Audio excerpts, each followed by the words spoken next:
Full Fucking Auto, and this is Ron Decor. Welcome to the podcast. This is episode 2 of Hardcore Heavy Hitters. I think I forgot to do the full-on fucking intro, so we'll fix that. Hey, man, cue up the fucking Godfather music, dude. Let's do this shit. We got the Godfather here. The Godfather of West Coast Hardcore. Did I say West Coast? I meant West Coast. West Hose. West Hose.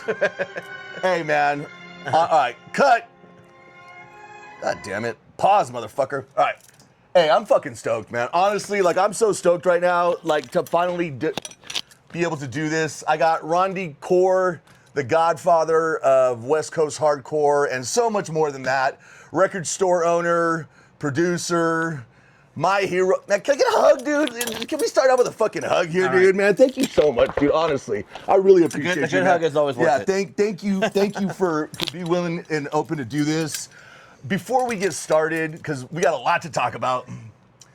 Yes. If there's anything that you don't want to answer, just be like, hey, Full Auto, shut the fuck up. I'm not answering that. Or slow down or let me talk, because I love to talk and everybody knows that. But before we start all of that shit, I'm really, really appreciative of you still making this, because we had it planned, but something has transpired between us, you agreeing to come on and now.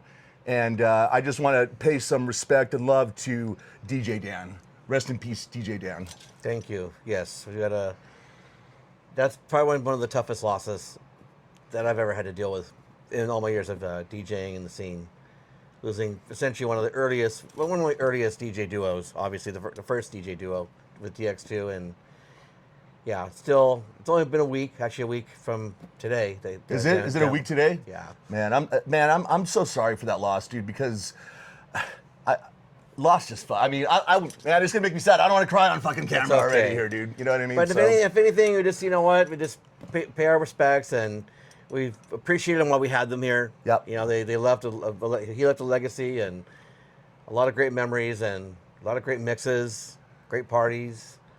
See, I never was super into DJ Dan because it wasn't hardcore, but even me being into hardcore, your name and his name were like synonymous with each other, right? Yes. I kind of simply Jeff, DJ Dan. Can you just real quick, just so for the people, because we're going to be talking primarily about hardcore, but like, how did you and DJ Dan come about? Like, how did you guys meet, and how did that whole thing go down? I first met him through a mutual friend, a friend of mine named Johnny. He was I can't remember his their party crew name for the life of me, but 1991 was when I met him. It was actually at a party I was playing for my friends. They're actually local Orange County promoters doing shows in LA. They're the ones that introduced Dan, said, hey, there's this guy, Dan, and we want you to meet him. Just got here from Seattle. Maybe you can show him around. And you know. So he had moved from Washington down to California? Yep. Okay. So he just got here, and Dan hadn't had many friends yet. So I was essentially his first friend when he got here. Okay. So when he first got here, him and I hit it off. We were talking, and right away I said, hey, dude, like, what are you doing? You want to go do some record shopping? So we, right off the bat, went to LA, did some record shopping. Melrose? And went to hit Melrose. Okay. Hit our spots and did that and had lunch together. And I mean, it didn't even take maybe a week or two into knowing the guy. You guys just clicked? We clicked and already told him, like, dude, let's do a mixtape project. Because no one was really doing mixtapes yet. And I thought of a cool name for us already. And so this was 91. People weren't quite doing the mixtapes, nope. And you guys were like, hey, let's collab on a mixtape. Yeah. There was one guy before called Milky Way Tapes. He's technically the first. He did one of me, and I think like Barry Weaver, maybe Michael Cook, Kool-Aid, people like that. So he had that going at first, but it didn't go anywhere. Just like a one-off tape thing for about 1 year, it was done. So that's where I got the inspiration from, and figured, well, why not? I can help my friend Dan out. I loved his style of music. He had a great, sense of DJing. So him and I hit it off, made our first mixtape together, and I mean, literally, like within the first couple weeks of that tape coming out, the bookings just really were rolling. That's dope. in. I love that, man. Those tapes alone got us so many bookings. Yeah. So it kind of guaranteed, with Dan, just for a guy who just got here, was getting booked like crazy, just like I was. That's nice to just like kind of start rolling right when you move to a new place. Yep. I will say this one thing. I met him multiple times at parties and stuff like that, and I always recognize him when I saw him. The one thing that always stands out to me is that he just looked like a nice guy. Yep. He had like nice guy eyes. Yep. You know what I mean? Like when you see somebody and you're like, that guy just looks cool as shit. And since he's passed away, man, like my social media is just like DJ after DJ paying respects to him. So you know the dude is well loved. I didn't realize you two were that close. That like actually you were the first guy and first mixtape. So that's great, man. That's And again, I'm sorry for the loss. I know it's heavy. Anything else you can think of about DJ Dan, about his legacy, and anything you want to let people know that they may not know about you and DJ Dan? I mean, there must be hundreds of parties that we played together. I think still this date, those tapes, the DX2 1, 2, and 3, those tapes still are my best-selling tapes. Just because we repressed so many of those. Yeah. And what were the styles on it? What styles of music were you guys spinning on that shit? back then, I mean, it was. I call it old school techno. Okay. But for lack of better words, when you look on places like Discogs or whatever, people call it UK hardcore. UK hardcore. I never really liked calling it that. It's just me. I always thought UK hardcore makes me think of happy hardcore. Okay. So I just never liked that moniker.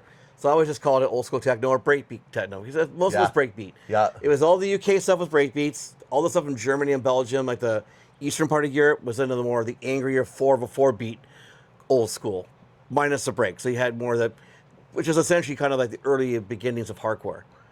So Awesome. We're gonna get into all this too because I wanna make sure that. But Dan played hardcore too, technically. Yeah, because so he was spitting the same kind of style on those tapes. Oh yeah. So it was like old school, like hard rave. Is that like what? Okay, I got it. All right. And one good record, just to really kind of highlight it, a record that he used to play actually more than I did was that No Women Allowed. Oh, Sperminator? Oh, man, I love that. So he was playing a little bit of hardcore, and that song, even today, still sounds badass. It's a banger, dude. Right? I love that record. I think, we got DJ Fiend behind the cameras here, and I know that he's played that record out, too. That's it's funny because it's a gay song, right? Isn't it? Is it or not? Yeah, no, it is. I think it's like a gay club song. Oh, it is. But it's like you're just, even if you're not a gay DJ or gay, you're just like, dude, this song is fucking a banger, dude. It's like the Rob Halford of Riot Records. I mean, like, it is. You know, it's a sausage party song, right? He's gay, but he's cool as fuck. That's our boy, dude. It's probably the hardest gay song ever, right? Yeah, it's dope, man. Yeah, I wonder how women feel about when they hear that song. Are they like, fuck this shit, or are they like, I can't come in. Yeah, who cares, man? That's a fucking badass song anyway. It is. Okay, well, I just kind of want to round that out and rest in peace, DJ Dan, and to his family and to his friends. Hey, yeah, cheers. Cheers. DJ Dan. Cheers again. Much respect. Cheers. All right, let's talk about hardcore. Locke, where do I start, man? All right, I'll start with saying that you were the guy that, when I heard your music, it got me into hardcore because, I shouldn't say that. It didn't get me into hardcore. It got me into electronic music. I did not really like electronic music outside of like Ministry and some like harder industrial stuff. But for another time, the girl that got me into raving, she was into hardcore and her crew was into hardcore. Just randomly, right? Because there was not a lot, I mean, relatively speaking, to the other genres of music, it's not as big, but they happen to be hardcore heads. And she knew I liked metal and punk, and she's like, you got to hear this. And she knew that I was kind of like a son of a bitch too. So like she was like, Wait, Sean, no way. She's like, you're gonna like this, I promise you. And she let me hear "Fuck My Ass." Right, and yeah, that's one of your tracks, by the way. Okay, yeah, I'm not being gay. Oh, right? God, No, this isn't. I'm not just throwing that. I'm not even just say that to Ron. That's the name of a song he wrote. It is FUK, by the way. FUK, and FUK hardcore. There it is. There you go, man. So it had metal guitars, right? Yep. And it had porn samples, and I was like, hang on now. I love this. This is dope. Like, this isn't that other repetitive stuff you played for me that I thought sounded like. This is dope. And so that actually was the thing that allowed me to open the door to get into electronic music. So thank you for that. You're welcome. Number one. And before we start getting into it, I just want to, I got to say this to everybody. There's this thing about don't meet your heroes, and it's true. I've met some of the people that I really look up to that are influences that I just, I love what they've brought to this world in my life, and it sucked because they've been shitty people or assholes or whatever. You find out they're an asshole. Yeah. Right? Yeah, because they get so much love and stuff like that, it goes to their head. Man, you were the opposite of that, dude. Honestly, you've been nothing but so goddamn cool to me, and everybody I know Like, and it's not like a phony, like, oh, I want to be cool to you because, you know, like, come to my record store. Like, dude, you're like a genuinely, like, just, not just like nice, but like inviting and cool and fun and engaging and all this shit. So thank you for that, man. Thank you for being so You're goddamn welcome, cool Sean. to us. You're dude. welcome. Seriously, Hey. and Helen too, and we'll talk about Helen here because, like, my Juicy J, like, Helen is like, you know, your partner and yeah. a big part of what you do, and Partner so, in crime, man. Partner in crime, man. To have one of those is amazing. You know, maybe let's start there. Let's start there before we get into it, because you know, I got Juicy J, and she's kind of like the co-host for me. And I realized, man, how important it is for somebody to have such a strong partner, for a guy to have such a strong woman with them that balances them out, that brings something completely different to the table. We could only be so lucky to meet that other Yep, person. we And are. I have, and I believe you have. Oh, yeah. Talk to us about Helen, man. Well, Helen. How'd you guys meet? Because I know you told me a crazy story about Japan or something like that, right? Like, Well, okay, we'll get to that. But Okay. anyways, how we met was at a club at, of all places, Red Onion in Santa Ana. wait, it was like a hotel or something, right? Or no? That's Red Lion. Sorry, my bad. That's Red So Lion. it's a Mexican Okay. restaurant that had dance floors. So they had a chain of these restaurants that had like the cheesy club. So I was doing a night there. They had a weekly called Unity. I was the guest. I think I was a resident. No, I was a guest DJ. Myself and and Dan. We were both guest DJs. Were you there. guys spitting that music that we just Yep. talked about? Okay. So all All the right. early techno stuff Yep. we're playing there. Okay. So actually, yeah, in Santa Ana, off Main, I remember the cross streets, Main and MacArthur. But yeah, so playing there, it's kind of ironic. I guess I could tell. Let me go a little further back. Dude, you got just- time, dude. So okay. just hit us with it, man. They're kind of sensitive topics, but you know what? It's all passé. Okay. But I was married at one time before. Okay. So I have an ex-wife. Okay. She's in the UK, and You know what? Cut. I didn't know about this. This is not gonna work. No, I'm kidding, dude. Of course, we all have lives, No. man. Yeah. But- Thank you but- for sharing that with us. but you're welcome. Yeah. But yeah, she's in the UK, and I came back as things fell apart. We split up. So once I got back, maybe within as bad boys be bad boys, like it only took a few months, but I was already on the hunt looking for That's normal, whatever. dude. That's called normal. Yeah. So exactly. That's just called normal. And so at that point, I had met Helen at the club. She was there with a friend. Okay. They A heard guy or a girl? a girl. Okay, good. And her friend, they both had their fake IDs to get in. So they came in, they were underage. And so I think Helen was 20 at the time. They went to the club. And then, of course, Helen always loves telling the story like, well, yeah, he tricked me with some mixtape and like that he didn't have. Because I go, I already gave all my tapes out. I go, but here's my number. And we meet up, I'll hook you up. I see. And Okay. I made good on the deal. She got the tape. We met.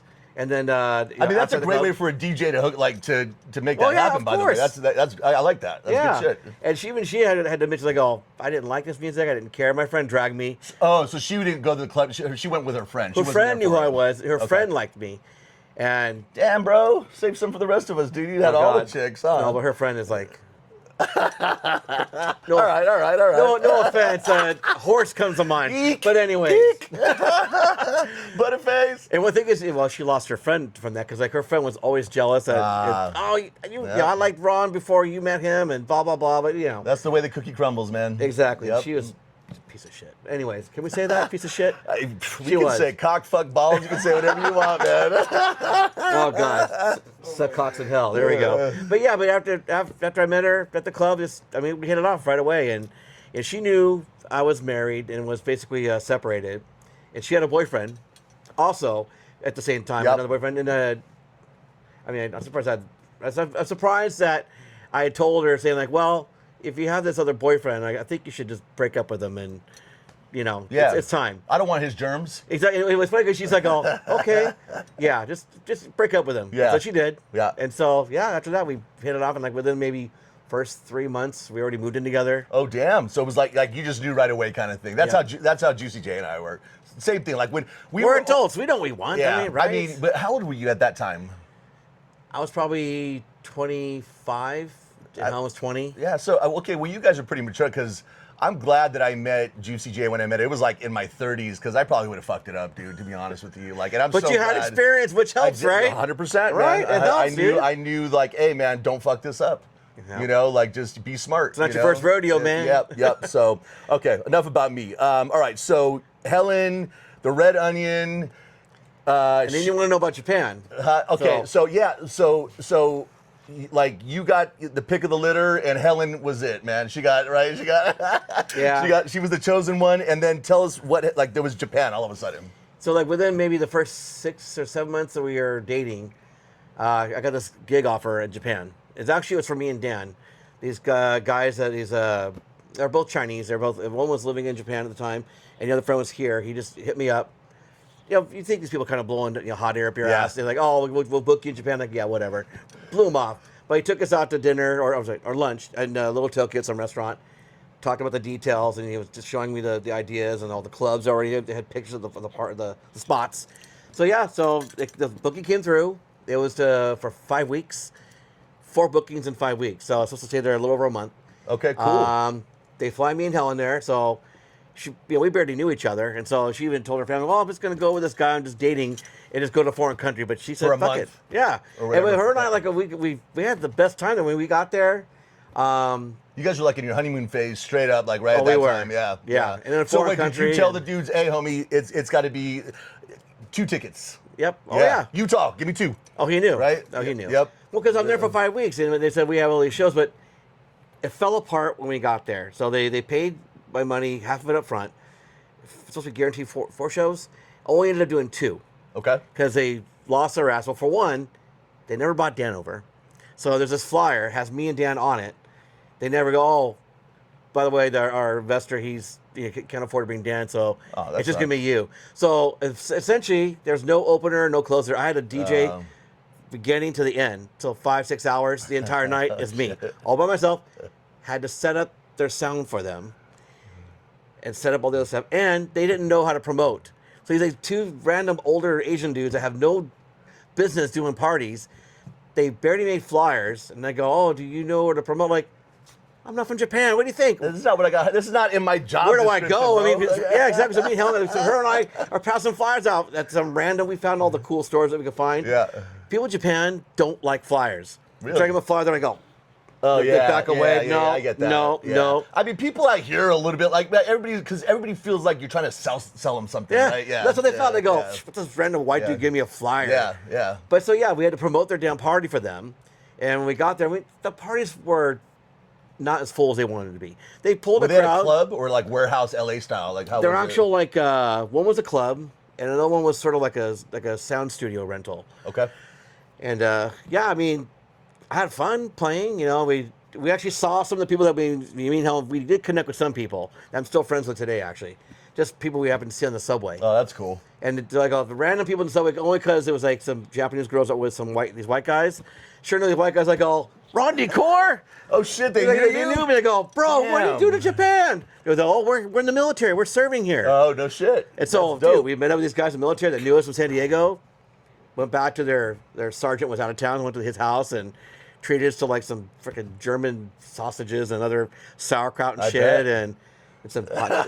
They had some hot chicks there. Was there? Oh yeah, some hot chicks there. Oh, We hung out with man. them. So yeah, so we Was met it those a people. cool adventure overall? Even though like Dan didn't get out and all that, like was it a pleasant experience or was it like kind It was of a grind? pleasant. Was it good? Well, because the thing is, the parties were fun, but I had more fun. Her and I had more fun just getting lost because the couple that we stayed at their house, you could tell when you lose money up. It's like when you lose money up at a show. The last thing you want are the dudes that were at your party still living with you. Because you're like, oh, this guy's still here, right? Yeah, I lost my ass, and he's still living. yeah. So we stayed at Yeah. their place, but all my DJ money went to basically to pay for all. We pay for all our own Yeah. food. We pay for all of our good times and Yeah. pay for all Yeah. my Japanese porn and Yeah. my Japanese comic books. Yeah. You know, So you got a trip out of it basically, Oh, and fuck you got yeah. to spend some music. I but, spent yeah. even down at the bar, I didn't want to bring the money back. I even bought the last bit of my money, bought drinks before I went on the plane to go back. I'm like, fuck this shit, I'm out of here. Yeah. But I had the best time. That's awesome. Yeah. And you said so you had to spend like 4 to 5 hour sets. Was there enough music for records for you to do that, or Yep. did you have to get into other genres, or did you have enough? Yes, and also you'll know this. You know those giant cases in my store? They're like Yeah. double wide, Yeah. the yellow and red one. Those were cases I had built for Japan. That was my Oh, trip. okay. One case was all records. And you shipped them? I know, put on the plane with me. They paid. Okay. They paid for that. Oh, That's that's badass. Yeah. Imagine double wide. That's probably a Yeah. good 125 pounds of records. sure, yeah. And then the other That's 125 pounds a case. No, it is. Just the case alone. And the other case was all closed. And then we brought all our gear. We brought merch. So even Helen did the booth. Yeah. Sold the merch at the party. So we had all my T-shirts and beanies, and so we sold all of our Free Cloud merch while we were there as well. So yeah, it just. At this time now, awesome. Dr. Free Clouds doesn't exist, right? Nope. The record store, right? Did you? I got some intel that you worked at another record store prior to that. Is that true? Yep. In the scene for the dance music, it was DMC Records. DMC Records. I remember So- on Melrose. Yep, on Right? Melrose. So I remember there was DMC, Beat Non-Stop. Doc Martin had Wax. Yep. There was Street Sounds, Vinyl Fetish is where I always go for punk rock and Yep. shit like that. So But Vinyl Fetish was a good secret spot for. They always had a small section for dance music, and they always had it like marked down to like $1 or $2, like but new shit. really, I didn't. Oh. Yeah, I wasn't hip to Hidden that shit, gems, man. hidden Yeah, gems every yeah. time. Okay. But yeah, so I worked there for about a little over a year. That's kind of how I learned the ropes. So you were traveling from Orange County going up to LA? Yep. Okay. And yeah, that And was- so real quick, so for people who don't understand that, like the two counties are like pretty close together, but there is so much fucking traffic that could be like an hour and a half drive, Yep, right? each way. Yeah, each way. Yep. So it's not exactly around the corner, but yeah, okay. Anyways, go ahead. Sorry. But DMC. that- So you're working at DMC? Yep, Okay. DMC. And for the same reason, like, I mean, I worked there because the owner wanted to have some star DJs work at his store. Mm-hmm. So Lewis Love was already there. And then I came there. Lovecore. Lovecore. And then Dan, I worked for a little bit there at one time. But also to kind of give a pretext to Free Clouds, because like, when it was sitting at the booths, that's kind of what Hal and I were doing. We'd do the booths at all the parties and clubs we did. So When you say booths, what do you mean for merch? the booth, yep. Okay. We were the merch booth before there was Ken and Pure Acid. Okay. We were before his time. We'll get into that too, because yeah, Ken and Pure Acid. Okay. So maybe we were inspiration to him, but we were before him. We used to set up on a regular at Funny Farm, but we also had a catalog. So we actually had, hand drew essentially back in those days, hand draw and type write our catalog. So you could order forms. People would mail us like checks, money orders, For what? For like shirts and shirts, mixtapes? or- beanies, tapes, Okay. stickers, you name it. We did Yeah, all but the not merch back vinyl, then. not records. Nope. Okay, got it. So that was kind of that was a precursor to the store. So the catalog business, the booth business, also that's what kind of propelled us. Then DMC, and DMC, since my boss was he was an asshole. Okay. I hated working for my boss. I just hated my boss. He just was not the nicest guy. His wife was hot to look at, Barbara, but she was badass. Barbara? Yeah, Barbara. And so, but yeah, so once Hey, you're lucky you had a hot wife, fool.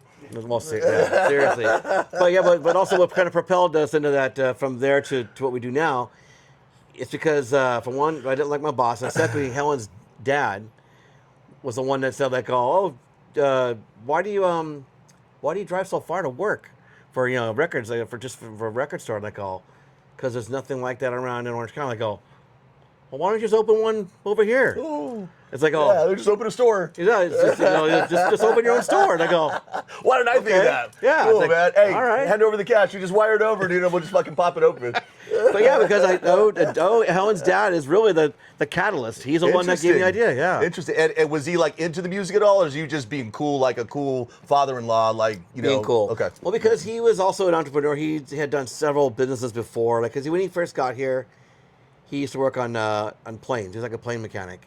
And then he started doing like his own bike shop. He had like, So he was just entrepreneurial, and those kind of guys are just like, I want to do it. Let's just do it. and if right? it fails, Yeah, he yeah, would get up and that's it. dust off and do another Yeah. one.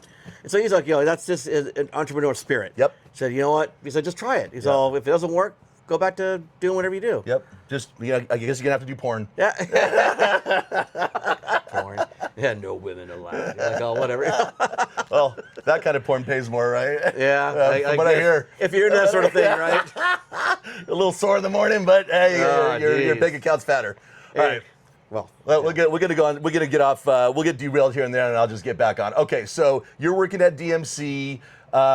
Helen's father. What's his name? Robert. Robert. So Robert is like, hey man, why are you driving so far, right? And Says why, you're wasting why did your you do it time. yourself? Okay, and what year is this? 92 to 93. Okay, all right. So Dan is already out here. And actually, I'm sorry, into 94. So 90, end of 92, into 94. Okay, and then so we kind of skipped over some stuff that I wanted to talk about. So and we'll get to it. So we'll like put a bookmark there where Dr. Free Cloud's mixing lab starts. But we got to back up. What year? Because this is a hardcore podcast, everything hardcore, but we got to have the context, right? Yeah. So what year did you start? Like, how did you get into DJing, dude? 1986. He's like 1804. Yeah. Well, it's kind of easy to remember because it was like 1986 on New Year's Day, New Year's, not 86. New Year's Eve, the January 1st. Okay. That night.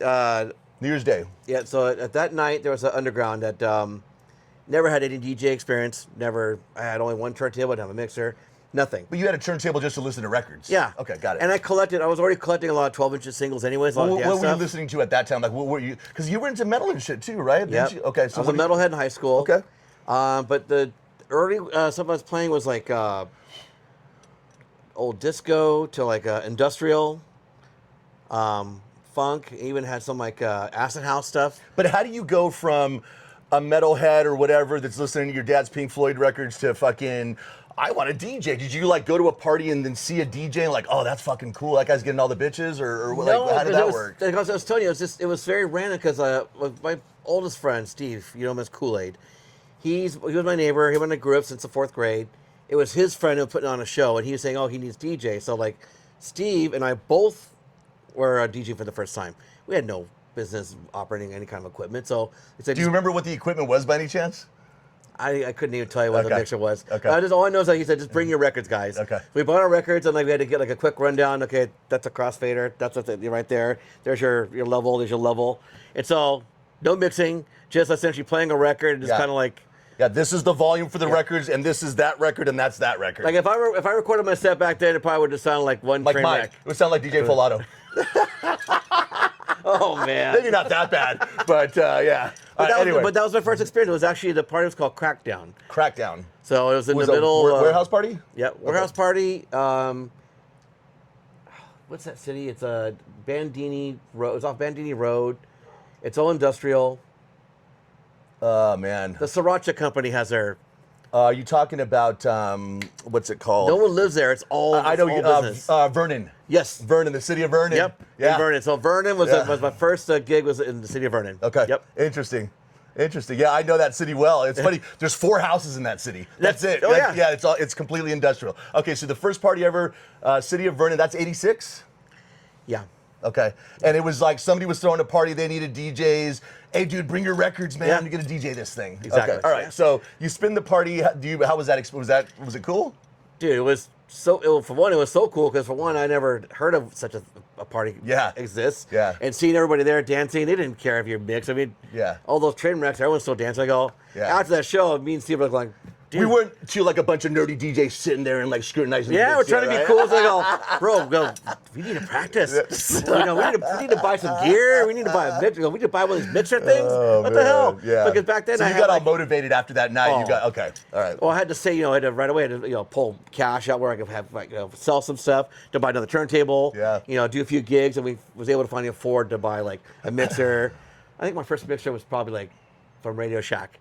Yeah, I never saw it, but I heard about that Radio Shack mixer. It was kind of a known thing, I guess. The crossfader was like, you had to put like 2 thumbs on it to push the fader across. Fucking heel it across. Dude, it was the word. It's just grinding across. So you weren't scratching. There's none of this stuff. You're like, That's horrid. The channels are bleeding into each other. Oh, it was. Yeah, all right. But yeah, that was the shit back then. Yep. Just to have it, right? Because you were a DJ, man. Dude, it was fun. Okay, so that's 86. So from that point, you're like, I want to DJ, right? Oh yeah. And I know instantly, yeah. Your brother has told me, fuck that son of a bitch. Because my brother? Yeah, he's like, we had to stay up all night to hear this son of a bitch practice, and it drove us nuts. And so talk to us about so now you're like, I'm going to be a DJ. Like at that point, were you like, I'm going to be a DJ because it's cool, or like, this is what I want to do with my life? It's more like, I wasn't thinking career at that point. I was just thinking this is fun. For one, I always loved records. I collected records since I was really young. It didn't matter if it was LPs or 12 inches or EPs. I love so many genres of music, and that's what made it tough because I literally every penny I would have went to some kind of a record, no matter what. It was a metal record, industrial record, or like some my really cool, the mellow stuff I used to like was like, artists like Cocteau Twins or Dead Can Dance. That was like the other cool, like all the goth stuff. Yep. So I had so many genres, it was hard to financially afford that. DJing is so fucking expensive, man. It is. It's so expensive. Well, that's why my saying to people, like when I would, especially with kids or people that want to get into it, I go, don't quit your day job. Whatever you do. No. Do not. Not everyone's going to be Tiesto. I'm just telling you, don't quit your day job. Yeah. You could still be a badass DJ. By the way, didn't Tiesto play hardcore? Didn't you tell me he played hardcore at one time, or did I have a dream about that? Not Tiesto. It was what's Ferry Corsten. Okay, all right. He actually did stuff on Terror Tracks. No shit. Yeah. Okay, all right. Well, let's. He would know. He would know. This guy's like an encyclopedia nerd of hardcore. Some of these trance DJs were hardcore DJs. Like, especially all the Dutch guys, they were all hardcore heads because hardcore, technically, before trance was the biggest commercial music. Okay. I mean, you would have billboards of DJ Paul with like advertising shampoo or some shit like that. He was like DJ Paul, man, he was sexy though, man. See, DJ Paul was sexy, like me. It's sexy. We sell records. All right, wait. So, okay, I don't want to get derailed there on DJ Paul, but I love me some DJ Paul, kind of. Let's go back. Okay, so ask Mark Ed about DJ Paul. He'll tell you. Who? Mark Ed. Mark. Oh yeah. They seem like they would be on opposite ends of the spectrum in terms of. Well, there's a very famous record about that. Anyways, okay. He knows. Okay.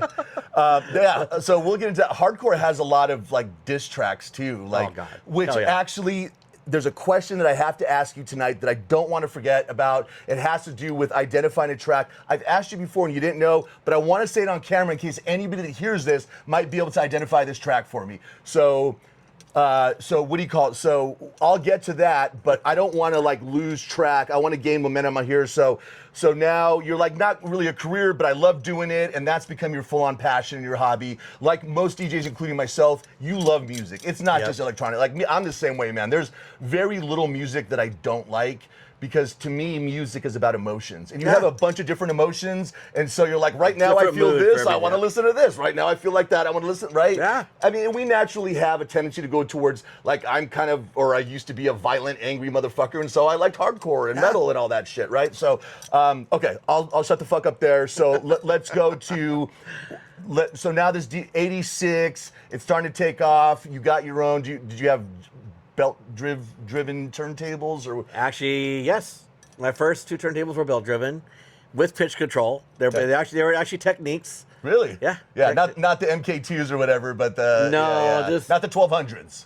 And let me tell you, if anybody wants to learn the hard way, the real hard way, do it on belt drive. Yeah, dude, it's so funny that you said that because Fiend, before this we were talking, said verbatim what you just said, and it's true. He's like, "Thank God I learned on those, because it made me such a better DJ when I fucking." It makes you better, dude. It's like those things, like you barely touch it, it's like it just goes everywhere, right? Gemini.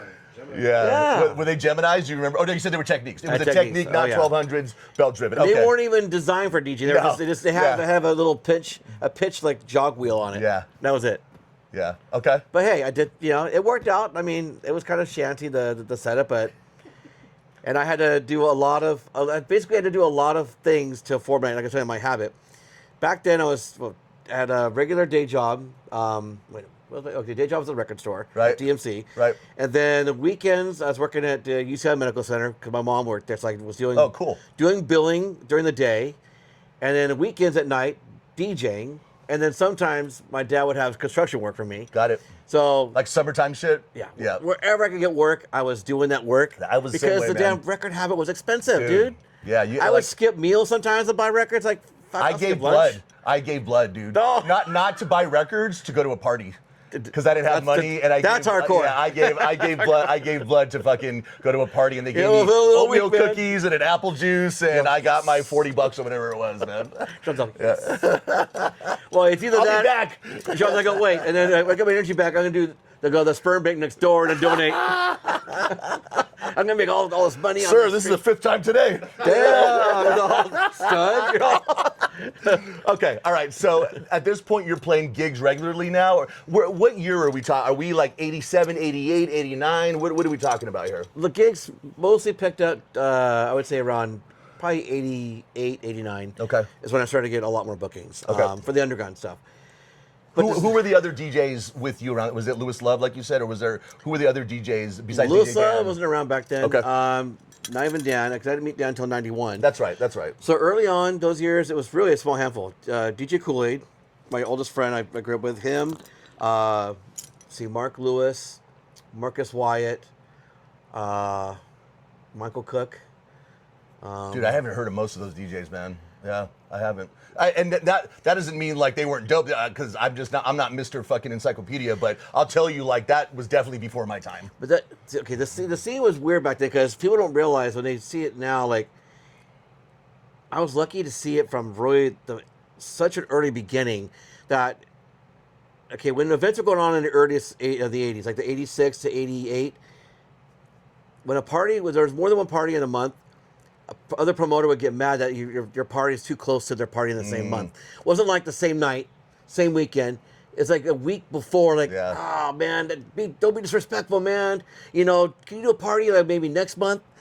So there was only 4 or 5 crews. That eventually became where we got 4 parties the same night, and they're calling the cops on each other and the whole shit, right? Okay, all right. So that's 1993. By the way. Okay. So 93 is when that shit starts. Okay, so you got there are people that still have some level of respect, and they're trying to space them out so that everybody has a good turnout and makes their money back or whatever on the party, right? Like, don't burn out locations. Like always try to use a new spot. Because even back then they were very particular about like using the same location, so they had to be very creative and do a new spot every single time. And these spots, granted, were mostly illegal.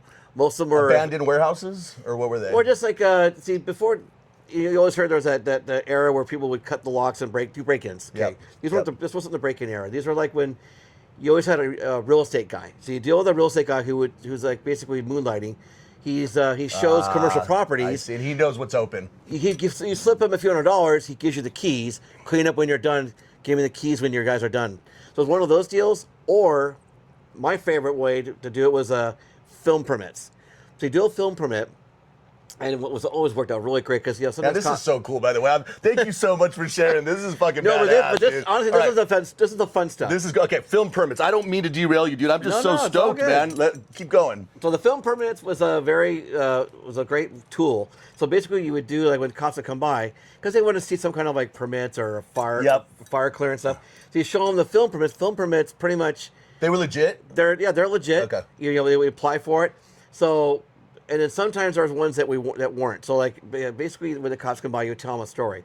So say if there's a concert, say Madonna was in town, which actually happened, and then I go, oh, what are you guys doing? They go, this is a Madonna after party. We're getting things set up. Nice. After her show, she's coming here. Boom, they take off. They leave us alone. Yeah. And so was it Madonna or whatever was popular back then. They were actually the ones that say, oh, you guys carry on, have a good night. And so we do the film permit route. Say we're doing like a scene for a film project that we need a crowd.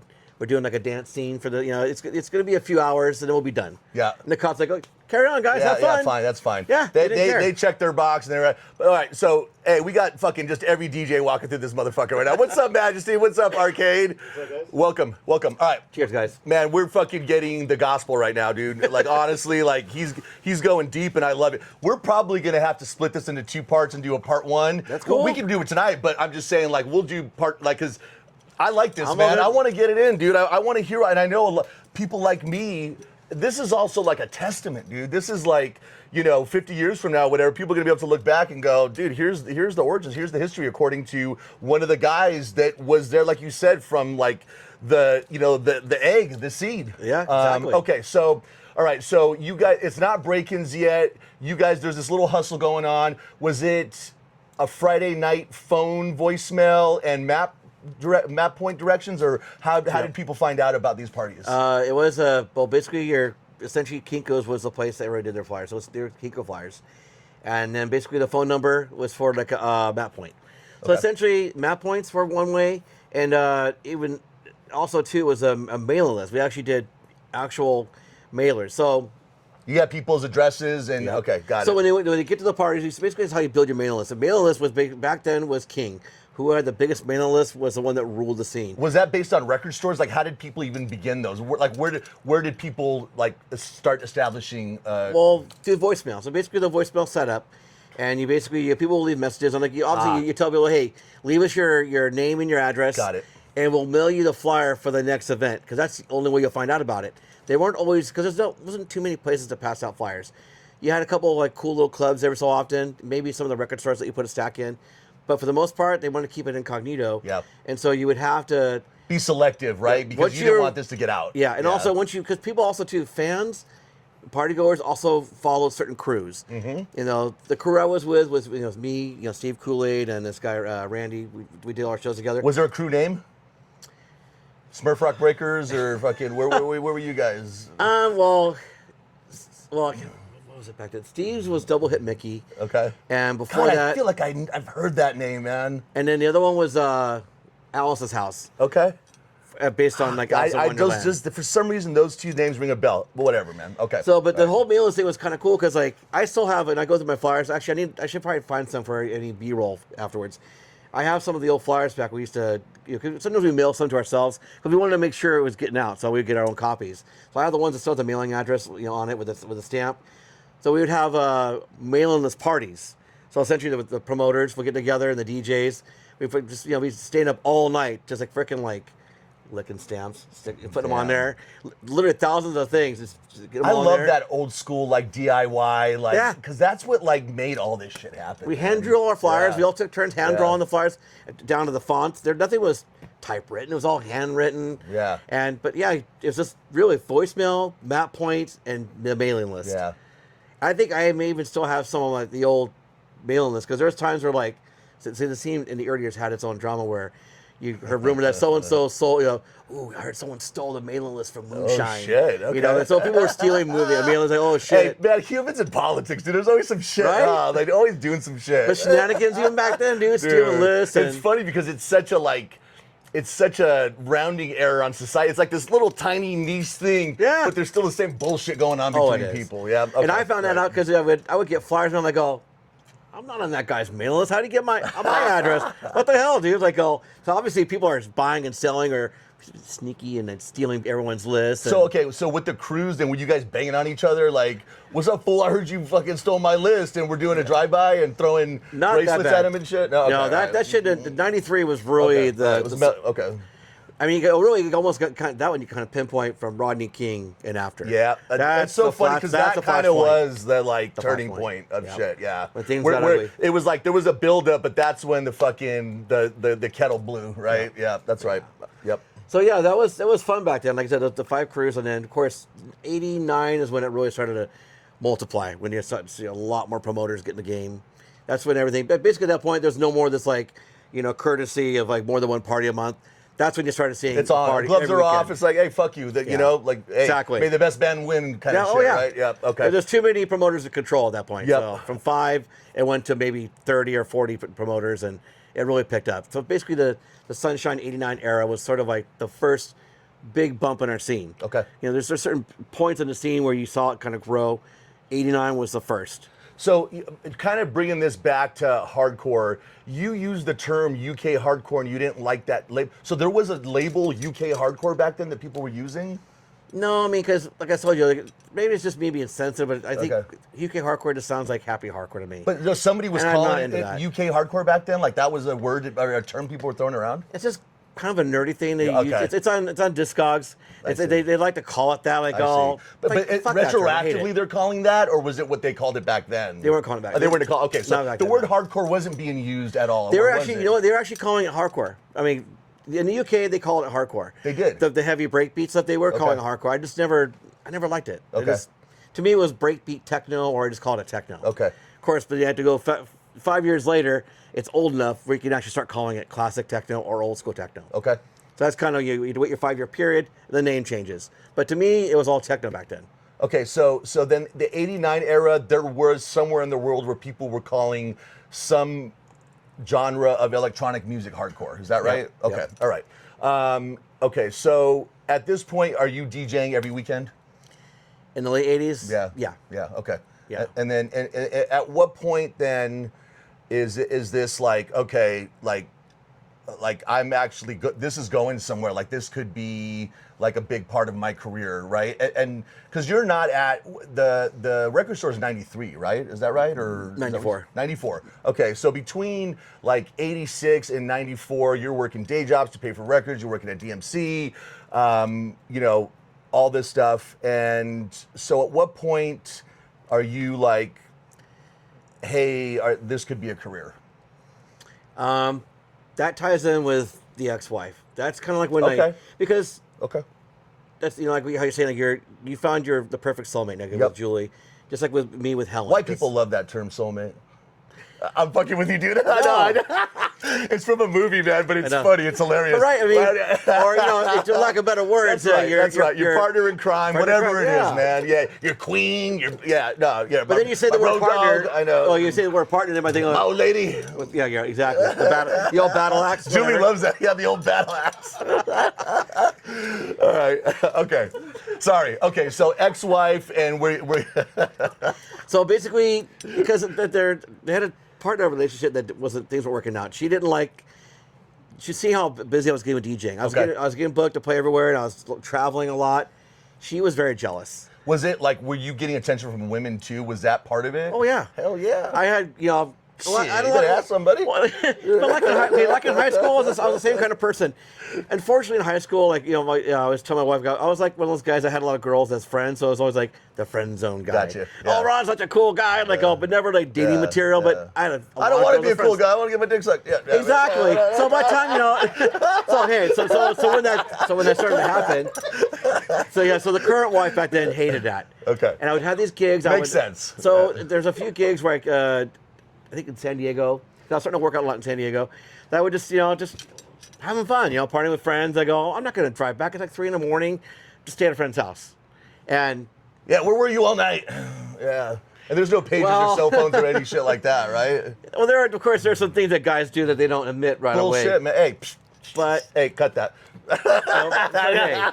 We're innocent, man. We're angels, dude. What are you talking about? Good thing for my wife, my current wife. She knows. I'm messing. All right. But she was very jealous, and she didn't like that, and she gave me an ultimatum. She just said, she called my DJing career a fad. Like, you just need to give up the fad, just get a regular job, and it's Boy, was she wrong. Look at us old asses sitting here talking about it, man. Yeah, so she moved to England. Wasn't a fad, Mom. But she bailed on me, so she moved away. It's like around 90. You said she's from England? Yeah. Did she go back to England? Yep. Okay. Went back to England, took our, I have 2 kids also from the first marriage. Oh, you do? Yep. Okay. Yeah. And so they went back. I went back to try to fix things. So I made my best efforts. Was she Asian? White. White, okay. Yeah. Actually, I'm just trying to get a mental No, photo. okay, ironically, she was the only white chick I ever dated in my whole you're life. Like, that's it, man. Like, Yeah. What did I mean, sure enough, didn't work, right? I tried. So yeah, I went there. It didn't work out. That's when I came back because at the point when she was saying like, "Oh, you're treating it like a career," and I'm like, "But it is." I felt like you're putting me down. I love what I'm doing. Yeah. I'm Yeah, fucking this isn't busy. like a little hobby where I'm fucking around. Yeah. I'm DJing sometimes multiple times on the same night. Yeah. It's like I'm having fun doing this. What was she, like a nuclear physicist or some shit, or was she like some dope ass job? Like No, she was putting the bill. No, hairstylist. Oh fuck, that's all I got to say, dude. Fucking, that hot crazy matrix, man. That's in the no-go zone, dude. You know that, man. And again, met the first wife at a damn club. It's a fucking club thing, dude. Oh shit. But yeah. All right. Okay. All right. So at that point is when I knew, because when she labeled me like that, I figured, you know what? I had all those jobs to facilitate. But at the same token, I'm thinking like, why not? I'm making enough money. I could, lay off some of the jobs. Yeah. And just do DJing full time. Yeah. And I did. I did DJing for full time. Can you tell us what would an average gig pay back then? Early 90s. Yep. 300 to 500. Yeah. Yeah. On average. And that's pretty good, right? Like, Yeah. I mean, yeah. And it's because that's still what they pay, by the way. Oh God, Sean. Except there's been some inflation. There's been some inflation. Yeah, there's some newbies out there going like, that's what they're paying me now, man. Yeah. You're making 500? Holy shit. You're getting fucked, dude. The best joke that I've heard is when the DJ hears the price of the wedding cake. Oh man, they go, really? Wait, what? 1,200? What the fuck? Dude. Yeah, I had to tell you that part. That's because besides, there was another job. I was also doing frickin' weddings and stuff. So yeah, because that pays. So right? It did. Yeah, so that's when I had to buy my own sound. Weddings sucked. The worst, dude. The worst. So you're talking before the computer era, where it would have been nice to have like something I could just queue up songs and let it play. Yeah. No, you had to bring all the damn records, have all the frickin' kinds of genres and crazy. And there's a lot of pressure too. You can't like, if you fuck up, like people get pissed. Yeah. Right? Like there's I've It's done always weddings too. it's always I the hate drunk it. people, dude. It's always some drunk old guy, like all slobbering on you. White weddings are the Play me worst. something I dude. could dance to. You're like, oh, huh? Thank you. It's like, fuck you, dude. Yeah. Play something I could dance to. I know, like they treat you like you're their fucking personal jukebox, dude. You're Yeah. like, no, dude. Like, Exactly, no. I'm not your Yeah, jukebox. if you pay me, you can ask me for whatever. I'll play whatever you want. But if you're just some drunk asshole that wants to hear the Grateful Dead all of a sudden in the middle of the fucking dance set, I'm not gonna play it for you, dude. The best guys, the best people I always love at those parties. There's always that one guy because he's all suave. Bro, here's $100. Keep playing what you're playing. That's how rock. you do it. That's how you Dude. fucking do it. Yeah, you're the man. Yeah, I whatever love you want to that. hear, I you love tell that. me. You know where I've had that experience really is in Mexican weddings and parties, man. They really have like showed me a lot of love and like want to keep it the going. booty's on and that shaking, and they you're party. there. And of course, like I've got like the sick, Spanish, Mexican, Latin music playlist because I'm like, dude, I want to play. And I've gotten to like those songs too because they dance, they party, they're appreciative of it, they want to keep it going. So whenever I hear like it's like somebody I have an opportunity and it's they're Hispanic, they're Mexican or Salvadoran, wherever they're from, I'm always like, all right, I'll do that because that's gonna be fun. And well, you know it's gonna be a party. It's gonna be a party. That's what it is. It's gonna be an enjoyable party rather than some fucking chick just like eyeballing the shit out of me. Like, when are you gonna play my song next? Like I requested it an hour ago, right? yeah, exactly. There you go. Okay, Put it there, yeah. so you're making money off of weddings. You're doing. So chick is gone, right? First wife is gone at this point. Yeah. Okay. And so now what's Ron doing? Like what year is that, and where does this lead up to? Like when do you meet Helen? Like what year? And 92. 92. 92 was right. when this was all going down. Like that's when I had separated from my first wife and met Helen and working at DMC and DJing like a motherfucker. Like, Was that a good time for you? Do you have fond memories, or was it rough? no, it's honestly, I mean, 'cause when you're young, you have that kind of energy. Yeah. Like, I didn't mind doing 2 gigs in one night. Yeah. And there were some times I had 3 gigs in one night where you're driving all the way to like India or you're going back to LA and you had to go to San Diego and like, it didn't matter. Yeah. I mean, because we're all young. And who we're knows young what was going to guys. happen when you got to that party, whether it's still going or it's going to get broken up, right? Oh, yeah. I mean, yeah. Well, that's half the battle because you're right. Because half the time they're busted up. And that kind of, if anything, that kind of leads into like the whole like no-dos era. Where there at that time in 92, there was so much people getting, parties getting broken up. Yeah. Or getting to call the cops on, getting dined. Yeah. But the after hours always were a solid deal. We always Yeah. had good, small, hidden locations. Yep. And we banked because every night, every weekend, every Friday, whatever, there was always at least one party that got busted. Yeah. And boom, here comes the flood of people. Yeah. Never fails. Or people just started saying, you know what? No-dos is always solid. We're going to go here and skip the big parties because they're going to get busted anyways. Yeah. We had the cheaper price of the I door. see. Yeah. And a nice little Yep. sweaty warehouse, you know, Yep. it would go off. You guys had the program at that point. Yep. Okay. We took advantage of everyone else's failure. So, sorry. I like I said on my other one, I have to have notes, otherwise I'm gonna because we go off because there's so much good information. I want We just talked about a lot of stuff that wasn't even in the 20 questions you gave me. This is true. This is true. We haven't even started talking about hardcore yet. Really, I mean, Except for UK hardcore. UK hardcore that Discogs is calling that shit back then, right? I don't like it, but yeah, it's okay. Okay, so in between the rave music that you're playing, did you, before you started, because one of the biggest questions that I have is, how the fuck did you get into hardcore? Like, what was the inspiration? What did you hear? What was that transition to you becoming, the fucking Don Corleone of hardcore? And was there other styles that you were into? Or is it Cornholio? I'm not sure. Cornholio. Were there other styles that you were into before hardcore that wasn't this old school rave or breakbeat or whatever? We all know that sound in our heads. It's old rave music, right? It is, was there any other labeled name genre that you were kind of going towards before hardcore, or was it rave to hardcore? Yes, there is actually an in between. Okay. That's the hard acid era. Hard acid, okay. Hard acid was, in a sense, hard acid was hardcore, with just really noisy, gritty, and just really head fuck kind of acid sounds. Yeah. And that was kind of the precursor to hardcore. So there's a time where I was playing a lot of that stuff, a lot of really hard acid. Hard acid eventually got to a point where you can never really call it hard acid. It was actually more or less turned into hardcore, really hardcore acid or acidcore. Okay. So all these fucking adjectives, man. They're just, I get caught up. Yeah, I know. tipped up on them, but Yeah, That I could get be it. another show. Is just talking about every Dude, genre. there seriously, is. man. Yeah, we'll get all the way to like, you know, splittercore and all this other crazy shit. And that's just hardcore, let alone all these other, God. right? Okay. So hard acid, did they call it hard acid or was it just acid? They called it both. I Both, mean, okay.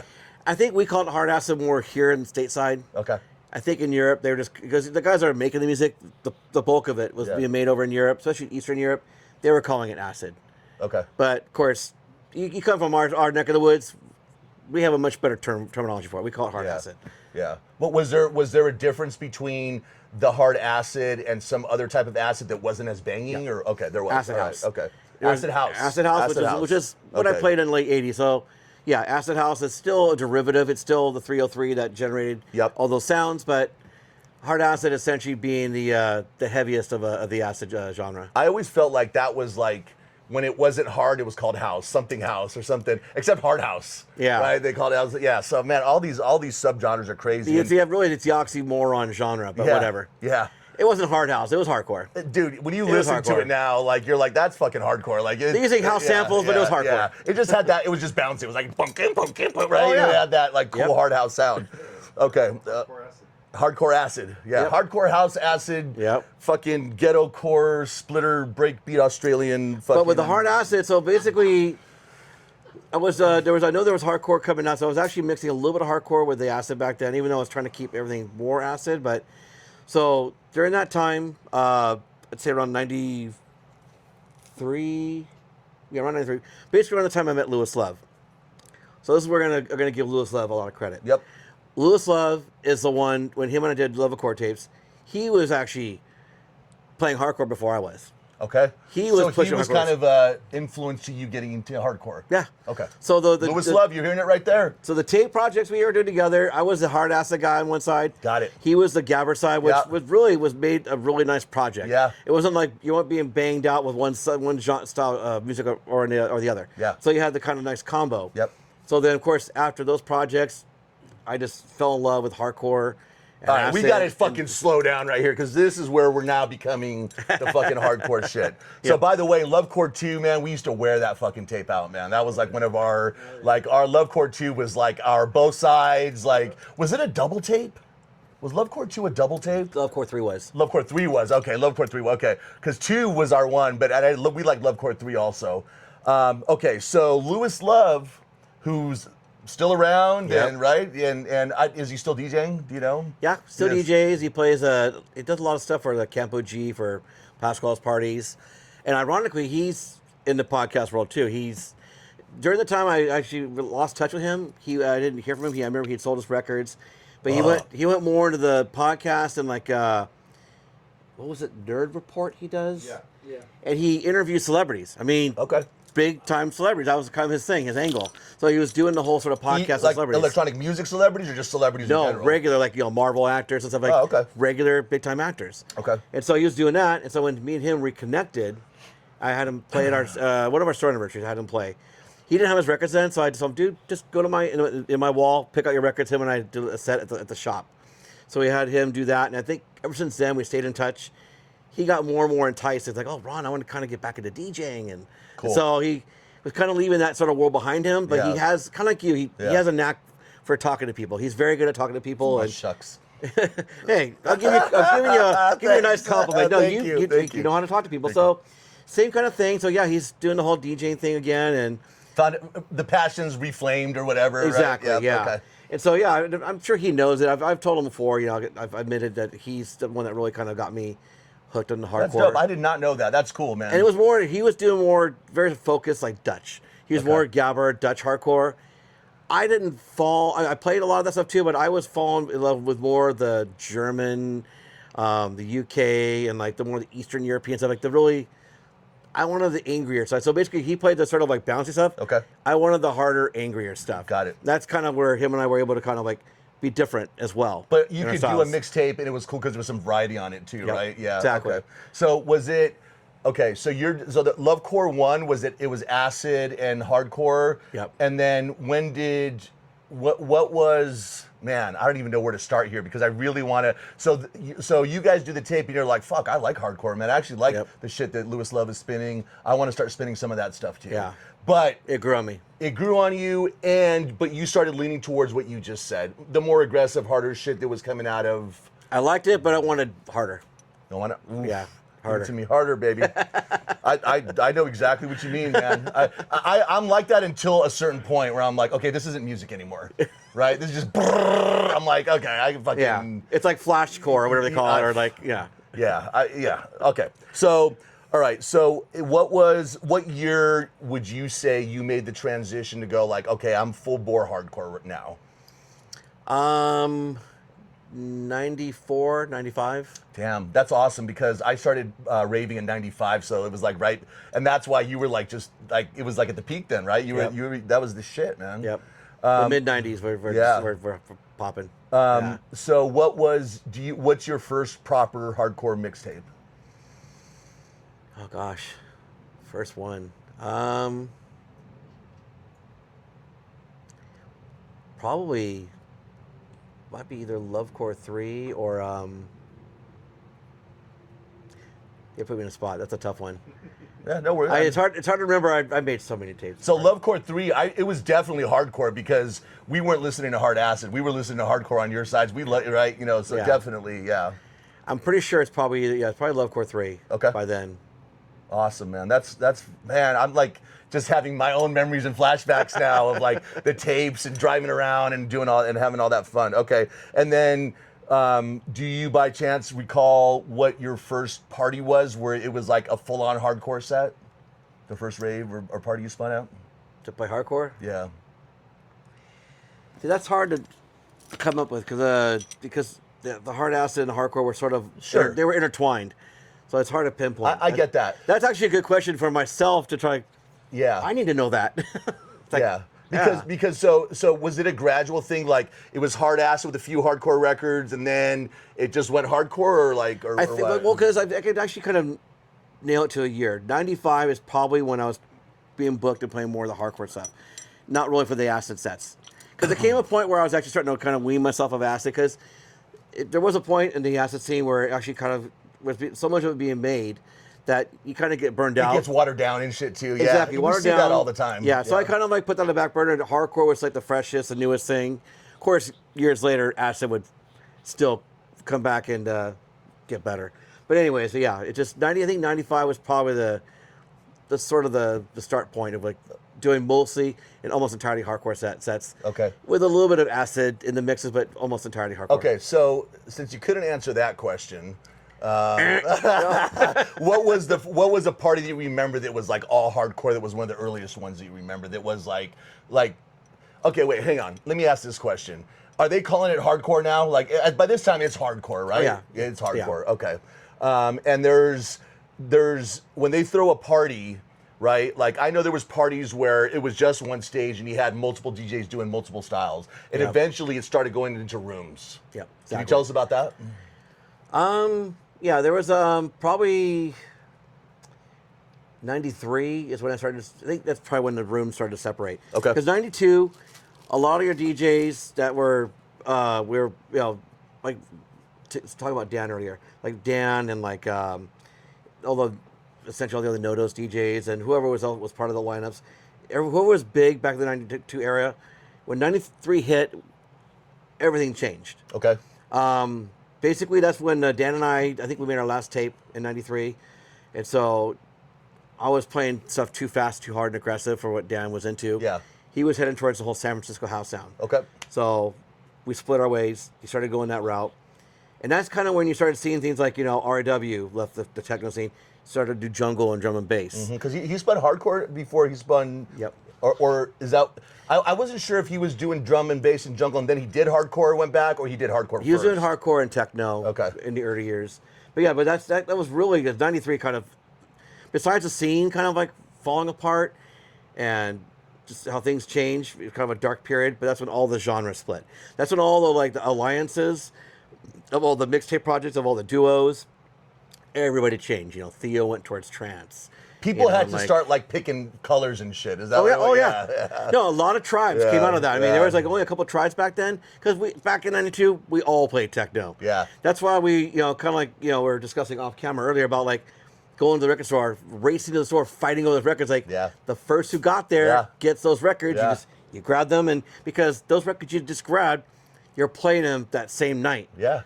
And those records you bought that night, you're not playing them next week because you're buying the records again for the next weekend because you don't want to be that fool playing 2-week-old music. You need to be ahead of the game and have the freshest records. Yeah. Yeah. It was well, and I remember, like, I wasn't even back then, I wasn't even DJing or into it. I was just a raver. But I remember these fuckers, like, covering their labels and, like, doing all kinds of crazy shit, I hate right? those people suck, by the way.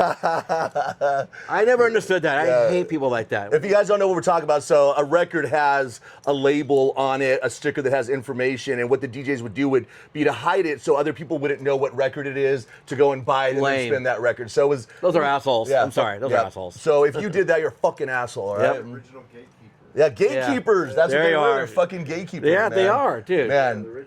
Yeah, the world is good like... wording on that. That's good. The world is like... Man, we got labels now, man, right? Like, we got a label for everything now. Fucking... So, yeah, the original gatekeepers, that's right. Okay, so now we're in the hardcore era, and... When did you start becoming the hardcore guy? Like you started noticing that. I mean, well, you started spinning the records, but then like you started getting kind of known because when I came into the scene, Ronnie Core was the hardcore man. But that was '95. So by then you were 95 was the year. Yeah. Okay. Because how I remember that because I know '94 when the store opened for a record store. That's right. The fucking store opens in '94. Okay. Yep. So I did like the first mixtape we did was like the first Dr. Freecall mixtape was Mixing Lab. After the store name, so that was all hard acid. Yeah. And so after that, I think I was kind of winding down to hard acid, the acid tapes, anyways. And so '95 hits when I started to really go full force into hardcore. Started to pick up more of the hardcore records, and just started doing exclusively hardcore. So sorry. So the Mixing Lab. Originally, you weren't just buying hardcore records, because that's the other thing that I remember is that so I lived in LA, I'm from LA, and it was like a fucking mish to get to Orange County, but at least it felt that way. And plus, I had Melrose. But we all knew that if you wanted fucking like dibs on like real hardcore, you had to go to the Mixing Lab. We had them. Like it wasn't like they had hardcore on Melrose, but not the way you had hardcore. We made sure we made sure we dominated that genre only because I was really into it, and I knew that like we had a good connection with guys overseas. We could skip the distributors here. We got them here too, but we had a connection, and a guy in Germany we dealt with Soundbase, and so we were able to get records from a guy over there, and we had a guy too over in the UK even back then. So getting those records that were exclusive that never even hit the shores here from your normal distributors also kind of gave us an edge. It was the best shit ever. Yes. So if you're looking at the shop at a store back then, you knew it. When you knew it was shipment day, you knew there was a lot of dope shit. I remember some of the homies that were DJing were like, that was the spot to go. And I remember it being like, calling the store, like, did you get a shipment in? And trying to get there before other people and the whole fucking thing. And so being that you have a record store now, so you opened the store in '94, and at that point you're DJing, you open the record store. Now it's like, okay, Helen, this is what we're fucking doing, right? How did that like commitment to it go down? Well, for one, we already saw the response and the need for getting more hardcore in. Okay. So that's kind of what we almost had to go overseas because the distributors we dealt with back east weren't getting the variety we needed. They carried all the Dutch records, like all the popular, the Mochums and the Rotterdams. They carried all that stuff. But to get the really obscure, harder stuff, that's stuff that we all love, like the earlier speedcore stuff. Yep. That stuff you had to get it direct. So we were getting it directly from Germany for the most part. And we were working out, trades. A lot of times we had trades, records with the guy. And we always had such good deals that we sometimes just send us boxes or whatever. So you get, we do these orders, it'd be 10 to 20 copies of one single title. Mm-hmm. Fast forward to today, when I buy hardcore, I get 2 or 3 of a hardcore title. Yeah. So that just kind of tells you the how it was back then where we needed that many records. Yeah. Because even at that rate, people still come to the store on a Friday to buy records. all 10 or 20 copies are gone. Gone, yeah. They're gone. Yeah. It's like, dude, it's Yep. like, Especially the hottest ones, right? Like Oh, the yeah. hottest ones are fucking gone right yeah. away. Yeah. Oh, totally. Yep. It was exciting. It was fun. Huh? Yeah, fucking fiend. Thanks, dude. Fucking. Why do you think he calls himself Fiend? Yeah, he's a record fiend. He's hoarding like- all the records and shit. Yeah. Yeah. They did it too. I love it, man. Hey, man, it's part of the fucking DJ thing, right? It's competitive. Like, you know, you want to be, right? You want to be good. You want to fucking, you want to stand out. Yep. Right? So, Exactly. all right. So, I would guess you had a fucking pretty sick advantage in terms of like new music on your sets because you're the. I mean, you're getting The the, source records is there. really. Yeah, you're like the gatekeeper Yeah. of anything going out. You know, so. And also, you're forgetting not just the connection there, also getting promos sent to me. I was so lucky with it. Now there's almost every few records every week were coming in, white labels, just all these random labels you Yeah. never even heard of, and those were the fresh records to play out because those were even before they hit the streets. So I got records I'm playing, 2 to 3 weeks before it even hits the shelves. So I had that advantage too. Yeah. Yeah. Hey, Yeah, man, I was lucky. but it's not like, I mean, we got to call it what it is. Like, you put in the work to get to that fucking place. Yeah. Right? No, I yeah. did. I mean, No, it I wasn't did. like it didn't fall into your lap, dude. You had to No. go and fucking No, do I all did. this shit to, right? I mean, it took a lot of work to get to that place. But it takes passion and also all That's the hard right. work. You have a passion You for love it. Yeah. A lot of people have passion, but they're fucking stoned out on their couch, right? Like, fuck, man, tomorrow I'm going to get after this shit. You got to get after it, too. In right? the end, it's still business. We're having Yeah, fun, but it's yeah. still business. That's right. Yeah. So one of the things that I remember, every time I saw you, there was always this Asian chick behind you. Helen. Yeah, so. I say it better be Helen going, who's this Asian chick? Oh, man. I don't think I ever saw you without Helen behind you. What was her role? I mean, obviously her dad was an influence on the record store, but like, I mean, she wasn't just sitting there. Or was she?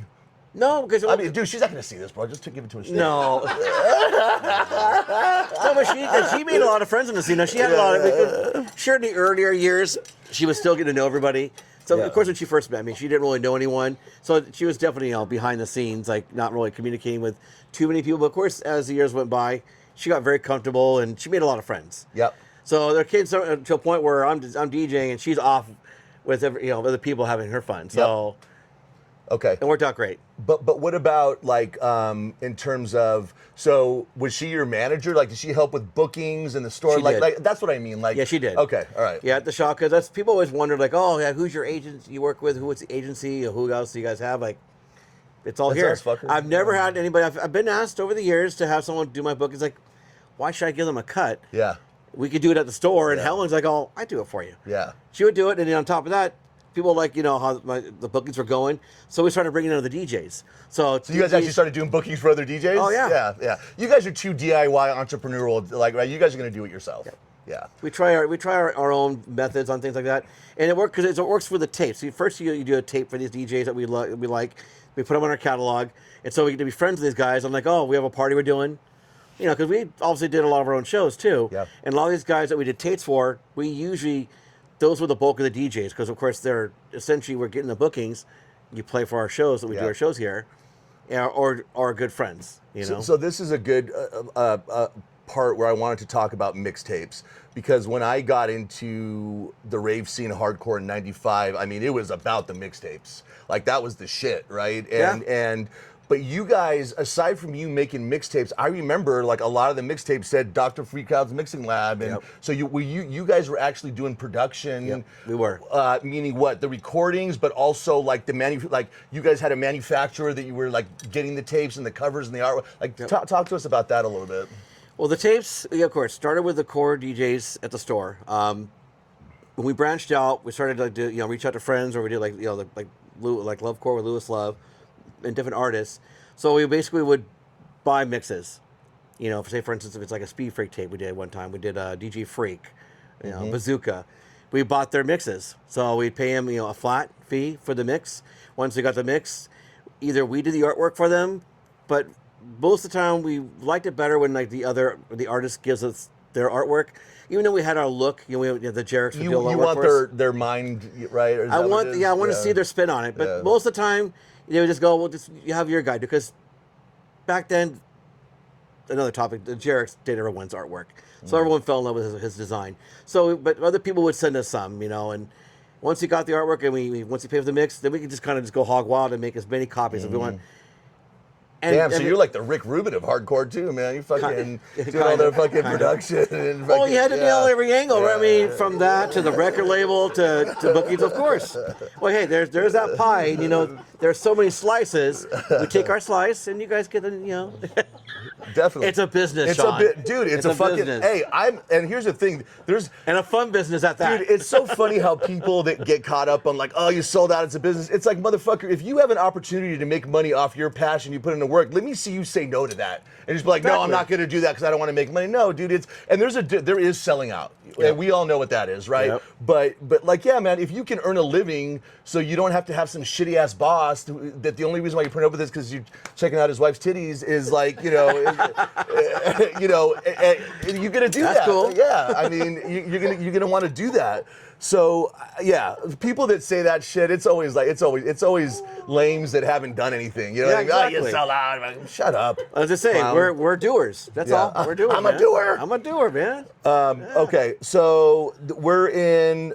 Okay, I got to talk about. Man, I got so much to talk about. But can we talk about what was it? Angel of Death was that? When did Angel of Death come out with Dan FX? I want to think 96. 96. You Was guys- it you guys before? might know it. Was it before or 95, after Atrocities? maybe? Was it before or after Atrocities? I smoked cocaine with Demigod one time, by the way. If you say that, I believe you. Can you? I would believe it.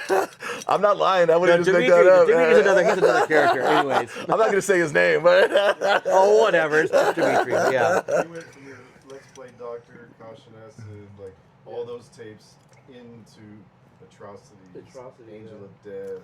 I think Angel of Death came after Atrocities 1. Plus that's what I kind of Yeah, remember. I I remember it think. being Angel of Death and then Atrocities. If I remember, like, I didn't know if that's just when we bought them or is that was like the the way they came out. But I like Operation. Yep. Operation Tapes as well. Yeah. I remember after yep. Gabber. The one at the 2x4 with Lady D and Oh yeah, I remember that one. I remember that came out. I just remember like the artwork on Atrocities was like it was like simple and like cheesy, but fucking so badass, dude. The kid falls in with the polar bears at the zoo, and who came up with that shit, man? the Jareks. Oh, the Jareks. The Okay, Jareks. Oh okay. yeah. I love that artwork. I always try to That's ask the them, best, man. Dude, where'd you get that graphic? It's Fucking sick. badass. I don't know. I don't even know how it fits in, but it just does, dude. It's just.